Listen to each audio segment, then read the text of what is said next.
इस साल होने वाले आईसीसी टी20 वर्ल्ड कप का शेड्यूल तैयार कर लिया गया। जराये के मुताबिक हर आईसीसी इवेंट की तरह इस बार भी पाकिस्तान और भारत को एक ही ग्रुप में रखा गया है। टी20 वर्ल्ड कप 4 जून से 30 जून तक अमेरिका और वेस्ट इंडीज में होगा, जिसमें 20 टीमें शिरकत करेंगी, जबकि पहले राउंड में 5-5 टीमें 4 ग्रुप्स में मुकाबला करेंगी। जराये का बताना है कि पाकिस्तान और भारत के साथ ग्रुप में आयरलैंड, कनाडा और मेजबान अमेरिका भी शामिल है, इसलिए पहले राउंड में इस ग्रुप के ज्यादातर मैचेस अमेरिका में होंगे। जराये के मुताबिक पाकिस्तानी टीम अपना पहला मैच 6 जून को अमेरिका के खिलाफ खेलेगी। 9 जून को न्यूयॉर्क में पाकिस्तान और भारत का मैच तजवीज़ है, जबकि 11 जून को पाकिस्तान और कनाडा का मैच न्यूयॉर्क में ही होगा।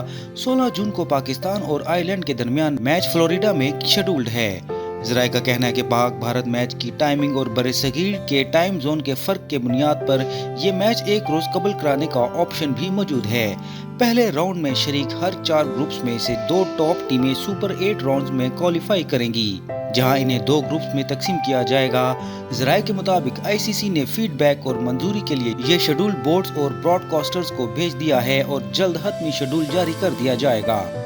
वाज़ेह रहे कि न्यूयॉर्क पाकिस्तान के वक्त मुताबिक 10 घंटे पीछे है और वहां दोपहर में शुरू होने वाला मैच यहां रात गए शुरू होगा, जबकि 9 जून को इतवार है और इस इम्कान को रद्द नहीं किया जा सकता कि ये मैच 8 जून को रख दिया जाए ताकि इसकी फॉलोइंग मुतासिर न हो।